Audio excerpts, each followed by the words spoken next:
effet, ici, depuis une semaine, on peut parler de nouvelle révolution. Les paysans refusent de payer l'impôt qu'ils considèrent désormais comme illégal et surtout injuste dans une région qui, comme vous le savez, a déjà beaucoup souffert des mauvaises récoltes de cet hiver. Résultat, les paysans s'en prennent à tous les symboles de l'ordre ancien. Le château de Bennac, que vous voyez derrière moi, a été le théâtre d'affrontements extrêmement violents cette nuit. Une horde de villageois a littéralement pris d'assaut la demeure du comte de Bennac, un vieil homme de 83 ans qui serait, et là il faut prendre toutes les précautions d'usage, la situation est très confuse ici, le comte de Bennac serait mort sur le coup. Alors, quelles sont les causes précises de cette flambée de violence ? Premièrement, la justification première de l'impôt, qui était la protection par le seigneur des paysans, ne s'exerce plus dans les faits depuis assez longtemps.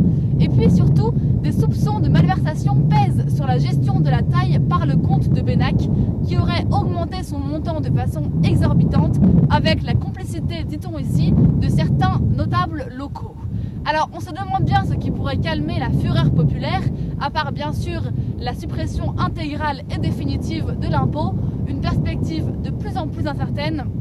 D'autant plus, je vous le rappelle, que le roi Louis XVI n'a toujours pas accepté de promulguer le décret sur l'abolition des privilèges voté il y a une semaine par l'Assemblée nationale.